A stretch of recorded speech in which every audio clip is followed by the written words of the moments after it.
शायद आपसे मेहरबानी है आपकी, अल्लाह का वास्ता है। मेरी बेटी होली फैमिली में इमरजेंसी में पड़ी है, वो पीछे गाड़ी खड़ी है लेडीज की भरी हुई है सुजुकी। बेटे सब की इमरजेंसी है, अल्लाह का वास्ता है भाई, अल्लाह का वास्ता है। और आप चले जाए। अच्छा ठीक है अली, मेरी बेटी इमरजेंसी में पड़ी है। बादल रास्ता है, बादल रास्ता है। उधरों चले मंजू जी।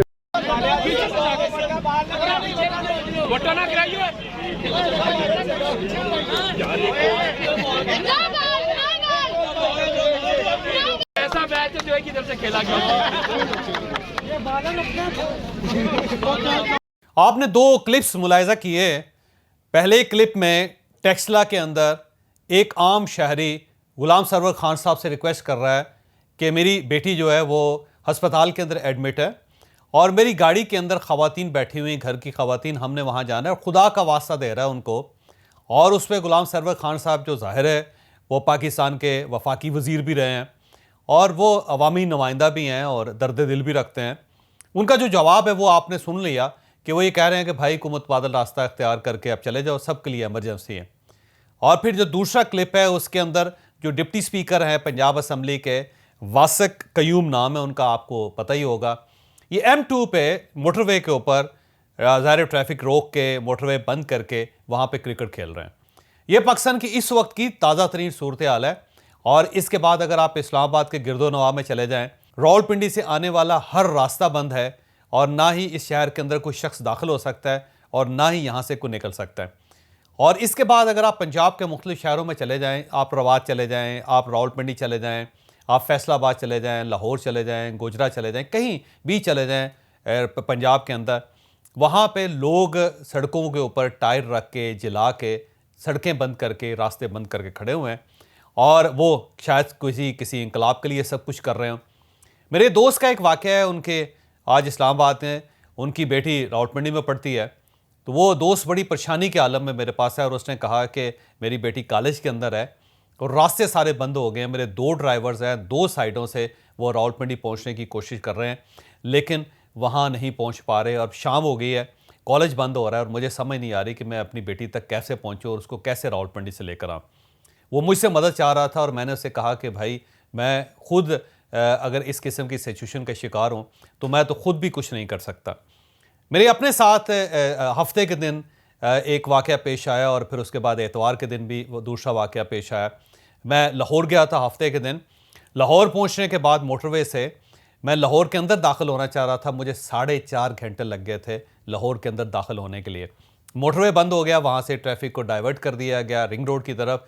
रिंग रोड के ऊपर ट्रैफिक बंद हो गई थी और साइडें और सारी गलियाँ, सारी जो सड़कें थी वो ब्लॉक थी, बंद कर दी गई थी और हर जगह पे हजूम डंडे लेके खड़ा था। और उसके बाद बड़ी मुश्किल से खेतों से होते हुए, छोटी गलियों से होते हुए, बड़ी मुश्किल से 4.5 घंटे में मैं लाहौर में अपनी मंजिल मकसूद तक पहुंचा। सेम इसी तरह जब एतवार को मैं लाहौर से निकल रहा था तो मुझे 2.5 घंटे लग गए मोटरवे पर पहुंचने में। हर तरफ से मोटरवे के रास्ते बंद थे और एक रॉन्ग साइड से मैं लोगों की मिन्नत करते हुए अपनी गाड़ी लेकर जब मोटरवे के पास पहुंचा तो वहाँ पे कुछ लोग, पीटीआई के कुछ वर्कर वहाँ पे ट्रक खड़ा कर रहे थे और वो चाह रहे थे कि इस रास्ते को भी बंद कर दिया जाए। तो मैं जब उनके करीब आया तो एक लड़का 14-15 साल का था, उसने डंडा उठाया हुआ था, वो मुझे मारने के लिए दौड़ा मेरी तरफ। तो मैंने जब अपना तारफ़ करवाया तो कुछ लोगों ने उसका डंडा पकड़ लिया और उसके बाद उन्होंने बड़ी मिन्नतें करने के बाद उन्होंने मुझे रास्ता दिया और फिर मैं मोटरवे पर चढ़ा। लेकिन बड़ी दिलचस्प सूरत हाल है कि जिन लोगों ने रास्ता रोका हुआ था वो सिर्फ 4 लोग थे। 4 लोग थे, 4 ही डंडे थे उनके पास, लेकिन इसके बावजूद उन्होंने रास्ता रोका हुआ तो हज़ारों गाड़ियाँ दूर दूर तक खड़ी थी और उन 4 लोगों ने उसका रास्ता रोक दिया था। कोई पुलिस एहलकार किसी जगह पे ना हफ्ते की रात मैंने लाहौर में देखा और ना ही एतवार को मोटरवे पर निकलते हुए देखा। अब सवाल ये है कि आपने नया आर्मी चीफ तैनात कर रहे हैं और आपकी ख्वाहिश है कि वो आपकी मर्ज़ी का होना चाहिए। आप नए इलेक्शंस चाहते हैं और आपकी ख्वाहिश है कि उन इलेक्शंस में आपको जीतना भी चाहिए और इसके साथ साथ आप अपना एक इलेक्शन कमिश्नर भी चाहते हैं और आप चाहते हैं कि वो आपके मुताबिक होना चाहिए और आपका अगर वर्कर हो तो बहुत अच्छी बात है। सेम इसी तरह आप आज़म स्वाति साहब के साथ जो वाक़या पेश आया, आप ये चाहते हैं कि आज़म स्वाति साहब की दरख्वास्त पे बग़ैर उस वीडियो को इन्वेस्टिगेट किए हुए, बग़ैर उसके फ्रांसिक टेस्ट के, जिन जिन लोगों को वो नामज़द करते हैं उनके ख़िलाफ़ पर्चा भी हो जाए और उनको फौरी तौर पे उठा के गिरफ़्तार करके जेल में भी फेंक दिया जाए, बग़ैर किसी अदालत के, बग़ैर किसी इन्वेस्टिगेशंस के। आप ये भी चाहते हैं कि आपके ऊपर कातलाना हमला हुआ है इमरान खान साहब के ऊपर, और जो 3 लोगों को वो नामजद कर रहे हैं, ना सिर्फ उनके खिलाफ पर्चा दर्ज कर दिया जाए बल्कि उनको ओहदों से हटा भी दिया जाए और उनको पकड़ के जेल में भी फेंक दिया जाए। और इस सारे प्रोसेस में ना आप मेडिकल लीगो करने के लिए तैयार हैं, ना आप वो जो मुलज़म या मुजरम गिरफ्तार है उसकी इन्वेस्टिगेशन चाहते हैं, और ना ही आप कुछ और किसी अदारे की तरफ से इन्वेस्टिगेशन या कोई और तफ्तीश जो है उसको कबूल करने के लिए तैयार है। और आप ये चाहते हैं कि आईजी अगर आपकी बात नहीं मान रहा तो उसको सज़ा होनी चाहिए, और अगर डीपीओ आपकी बात नहीं मान रहा तो उसको उल्टा लटका दिया जाए। लेकिन जो कुछ आप कह रहे हैं वही हक है, वही सच है, और सब कुछ आप ही हैं, आप ही अदालत हैं, आप ही मदई हैं, आप ही सब कुछ हैं। तो ये सारी चीज़ें ठीक हैं, हो सकता है आप सही कह रहे हो, लेकिन इसमें आम आदमी कहाँ से आ जाता है? आम आदमी का क्या कसूर है इसमें? इन सड़कों का क्या कसूर है? जो मजदूर सुबह उठता है रोज़ी के लिए, उसका क्या कसूर है? जिसके बच्चे स्कूल जा रहे हैं उन बच्चों का क्या कसूर है? और उन वालिदैन का क्या कसूर है जिनके बच्चे कॉलेजों में फंस जाते हैं, जिनकी बच्चियां स्कूलों में फंस जाती हैं, वो वहाँ जाके उनको ला नहीं सकते। कोई एक बंदा भी कहे मैं इनका हक है एहतजाज करे, एक नहीं 10 दिन एहतजाज करे, सारी जिंदगी आपने जाना कहाँ है और मसला क्या है? मैंने बच्चों को स्कूल लेके जाना है। ये चांदनी चौक मेरे बच्चे का स्कूल है। मैं वो गुलशन दादल खान से आ रहा हूँ, पैदल आ रहा हूँ, गाड़ी छोड़ के आ रहा हूँ, और उनको छुट्टी है। जो परेशानी मुझे है इनको नहीं है, क्योंकि मेरे बच्चे हैं। तो ये अब इस शख्स का क्या कसूर है जो अपने बच्चों को स्कूल छोड़ना चाहता है, जो आपकी मिन्नतें कर रहा है? और ये सीन सिर्फ एक नहीं है, ये सिर्फ किसी एक शख्स का इशू नहीं है। इस वक्त रावलपिंडी इस्लामाबाद में हर शख्स परेशान है, बल्कि अगर आप पंजाब के दूसरे शहरों में चले जाएं तो आपको वहाँ पे भी ये परेशानी नज़र आती है, और इस परेशानी में अगले 3 दिन में इजाफा हो जाएगा। एक तरफ इमरान खान साहब ये कह रहे हैं कि लॉन्ग मार्च वो जब सेहतयाब होंगे तो होंगे, फिर अगले दिन वो प्रेस कॉन्फ्रेंस करके कह रहे हैं कि मैं लॉन्ग मार्च को मंगल के दिन से स्टार्ट करूँगा। फिर उसके बाद फवाद चौधरी साहब की ट्वीट आ जाती है कि लॉन्ग मार्च मंगल को मुअत्तल हो गया, अब ये बुध को होगा। फिर शाह महमूद कुरैशी साहब का एक साठ आ जाता है, उनकी वीडियो आ जाती है कि नहीं जुमेरात को हम स्टार्ट करेंगे। एक तरफ ये तमाशा चल रहा है कि हमने इस लॉन्ग मार्च को दोबारा स्टार्ट कब करना है। दूसरी तरफ अहमद डोगर साहब की वीडियो या ऑडियो आ जाती है जिसमें वो कह रहे हैं अपने MNA से, अपने सेनेटर से, अपने MPS से कि आपकी ड्यूटी लग गई है, कहाँ कहाँ से आपने सड़क को ब्लॉक करना है और कहाँ कहाँ ये एहतजाज होगा। फिर अपने वर्कर्स को कह रहे हैं कि रास्ते बंद कर दें, टाइट जला दें, आग लगा दें, कोई गाड़ी नहीं गुजरनी चाहिए। फिर गुलाम सरवर खान साहब जैसे लोग जो हैं वो इवन मरीज़ को या मरीज़ के लवाहकीन को जाने का रास्ता भी नहीं दे रहे। एक तरफ ये सारी सूरत हाल है। अब सवाल फिर वही बनता है कि इन सड़कों का क्या कसूर है? क्या इन सड़कों ने इलेक्शन करवाने हैं? क्या इन लोगों ने, आम आदमियों ने, जिन्होंने अपने बच्चे स्कूल छोड़ने हैं या जिन्होंने मजदूरी पे जाना है, जिन्होंने अपनी नौकरी पे जाना है, क्या उन्होंने नया आर्मी चीफ तैनात करना है? और ये जो आम शहरी हैं, जो आपके वोटर्स भी हैं, जो आपके सपोर्टर्स भी हैं, जिनका कारोबार चलेगा तो आपकी सियासत चलेगी, क्या इन्होंने FIR दर्ज करवानी है? और ये जो शख्स इस वक्त सड़कों के ऊपर बैठे हुए हैं या जो लोग सिसक रहे हैं और आपकी मिन्नतें कर रहे हैं, आपके पाँव को हाथ लगा रहे हैं, क्या इन सब ने आज़म स्वाति साहब की इन्वेस्टिगेशन करने? अगर ये सारे जिम्मेदार हैं तो फिर ठीक है, पूरे शहरों को आग लगा दें, इन सब को फांसी पे चढ़ा दें।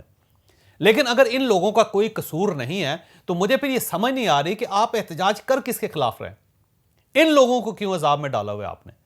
और अब अगर ये पाकिस्तान नहीं चलता इस तरह 1-2 महीनों में तो आप खुद अंदाज़ा लगाएं कि पाकिस्तान की इकॉनमी जो है वो ड्रॉप हो जाएगी, पाकिस्तान का जो एक फाइनेंशियल नर्व्स हैं वो डैमेज हो जाएंगे, लोग बेरोज़गार हो जाएंगे, और ये जो राहत साहत सिस्टम है छोटा सा, ये भी ब्रेक हो जाएगा। तो इसके बाद अगर आप प्राइम मिनिस्टर बन भी जाते हैं तो आप इस मुल्क को चलाएंगे कैसे? क्या आप अपनी नई पुलिस लेकर आएंगे? क्या आप एक नया FIA बनाएंगे? क्या आप अपनी ही ISI बना लेंगे? क्या आप अपनी मिलिट्री इस्टेब्लिशमेंट डेवलप कर लेंगे? क्या आप अपनी फौज भी साथ ले आएंगे? अब अगर फ़र्ज़ करें, या फिर आप अपनी ब्यूरोक्रेसी भी ले आएंगे, चीफ सेक्रेटरी भी आप खुद ही भर्ती कर लिया करेंगे। अगर तो आप सारा सिस्टम ही अपना चलाना चाहते हैं और आप ये समझते हैं कि इस सारे सिस्टम को आपने दफन कर देना है, फिर तो वेल डन, बहुत अच्छी बात। लेकिन अगर आपने इन्हीं लोगों से काम चलाना है तो फिर इन लोगों को ऑफेंड करके, इन लोगों को डैमेज करके, इन अदारों को तोड़ के आप पाकिस्तान को कैसे गवर्न करेंगे, कैसे हुकूमत चला लेंगे? फिर वही आपसे सवाल है ना। तो मेरी आपसे दरख्वास्त है कि अगर आप इस मुल्क को चलाना चाहते हैं तो इसको इतना तो छोड़ दें कि ये चलता तो रहे। एक चलता रहेगा तो आप प्राइम मिनिस्टर बनेंगे तो आपको फ़ायदा होगा। लेकिन अगर ये टोटली ब्रेक हो जाएगा तो फिर आप क्या कब्रिस्तानों के ऊपर हुक्मरानी करेंगे? क्या कब्रों में कुर्सियां लगा के, मेज़ लगा के वहाँ पे ऑर्डर जारी किया करेंगे? और अब इशू तो ये है, बल्कि मैं लफ्ज़ ये बोलना चाह रहा हूँ, औकात तो ये है कि आप अपने चीफ मिनिस्टर से अपने आईजी से, अपने चीफ सेक्रेटरी से, अपने डीपीओ से अपनी मर्जी की एफआईआर नहीं करवा सके थे और ultimately chief justice of Pakistan को यह कहना पड़ा कि 24 घंटे के अंदर अंदर एफआईआर नहीं हुई तो हम अज़ नोटिस लेंगे। और उसके बाद रात के वक्त आईजी ने एफआईआर काटी और एफआईआर जो है वो सिर्फ एक ही मुलजम नवीद जिसको गिरफ्तार किया गया तो उसके खिलाफ है और उसके बाद उसको सील करके उन्होंने कहा जी सुबह हम चीफ जस्टिस ऑफ पाकिस्तान को पेश करेंगे। और उसके बाद फवाद चौधरी साहब की ट्वीट आ गई, ट्वीट आपको नजर आ रही है इस वक्त, और फवाद चौधरी साहब का ये कहना था कि अगर हमारे 3 नामजद मुलजमान इस एफआईआर में शामिल नहीं है तो फिर हमारी नज़र में ये एक कागज़ का टुकड़ा है। यानी स्टेट के ऊपर, कानून के ऊपर, आइन के ऊपर, इस सिस्टम के ऊपर ये आपकी टेक है कि आप उस एफआईआर को तस्लीम करने के लिए तैयार नहीं है जो आपकी मर्जी के नहीं होते। और सिस्टम के ऊपर एतबार की ये सूरत हाल है कि एफआईआर के लिए आपका मेडिकल लीगो होना जरूरी था। आपने इमरान खान साहब का मेडिकल लीगो नहीं होने दिया। वो खुद ही इमरान खान साहब ये फैसला कर रहे हैं कि उनकी टांग में कितनी गोलियां लगी। मैं पहले ही कहता हूं कि गलत है, इमरान खान बड़ा लीडर है, उनकी तरफ किसी को टेढ़ी आंख से भी नहीं देखना चाहिए, लेकिन अब वो खुद ही फैसला कर रहे हैं कि गोलियां कितनी लगी हैं और मैं कितना जख्मी हुआ और मेरे ऊपर कातलाना हमला कितना हुआ है, किस किस ने गोली चलाई है, वो खुद ही कह रहे हैं। यानी आप ना पुलिस पे आपको इत्तफाक है, ना आपको एफआईए पे इत्तफाक है, ना आप आईएसआई को मानने के लिए तैयार है, तो आप किसको मानने के लिए तैयार है? फिर मेरी आपसे दरख्वास्त है, सबसे बेस्ट तरीका यह है कि आप शाह महमूद कुरैशी साहब को चीफ जस्टिस ऑफ पाकिस्तान बना दें, डिक्लेयर कर देंगे चीफ जस्टिस ऑफ पाकिस्तान, और वो मोटरवे के ऊपर अपनी अदालत लगा के बैठ जाएं। फवाद चौधरी साहब जो हैं उनको आप आईजी लगा दें और उनसे कहें कि आज से आईजी हैं और वो आईजी से दफ्तर खाली करवा के यूनिफॉर्म पहन के वहां पे बैठते हैं और उसके बाद जो उनका दिल करता है वो एफआईआर दर्ज करवा लें। इसी तरह आप उमर चीमा साहब जो हैं उनको फौरी तौर पे आप चीफ सेक्रेटरी बना दें पंजाब का और उनसे कहें कि जो इनका हुक्म होगा पूरी ब्यूरोक्रेसी उस पर उसके मुताबिक अमल करेगी। और इसके साथ साथ आप कोई 40-50 जेलें भी बना दें और जहां जहां आपको शख्स पसंद नहीं आता उसको पकड़ें और वहां पे जेल में डाल के उल्टा लटका दें उसको। अब इससे अगला स्टेप तो यही रह जाता है और उसके बाद आप पाबंदी लगा दें कि पाकिस्तान की कोई सड़क, उसके ऊपर कोई गाड़ी नहीं चलेगी और जो कुछ होगा वो सिर्फ आपकी मर्जी से होगा। अगर तो आप ये चाहते हैं तो मेरा ख्याल आप कर लें एक बार, ताकि इससे भी जान छूटे, हो जाए जो होना है। तो खुदा खौफी कर रहे हैं, ये मुल्क है, ये क्या तमाशा है।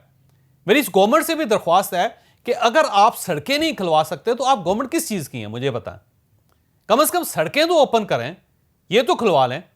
आप रेंजर्स को लगाएं, एफसी को लगाएं, फौज को लगाएं, उन्हें कहें कि कम से कम इस मुल्क के अंदर सड़क जरूर, उसकी सेंटिटी जरूर कायम रहेगी। कोई शख्स, किसी को यह हक हासिल नहीं है कि वह चलती हुई सड़क को बंद कर सके।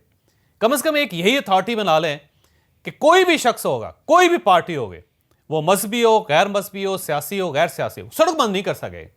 कम से कम मुल्क तो चलता रहे। हर तरफ से ये गवर्नमेंट है वो तमाशा देख रही है, अपोजिशन है वो तमाशा कर रही है, और स्टैब्लिशमेंट से भी मुझे बहुत ज़्यादा अब इख्तलाफ है कि वो साइड पे बैठ के इस सारे तमाशे को देख रही है। तो अगर आप ये सब चाहते हैं कि मुल्क बंद हो जाए तो ठीक है, बहुत ज़बरदस्त। मेरा ख्याल है 15 दिन के बाद ये बंद हो जाएगा। और अगर आप वाकई इस मुल्क के साथ मुखलिस हैं तो मेरी दरख्वास्त है कि कुछ और करें ना करें, कम से कम सड़कें तो खोल लें इस मुल्क की।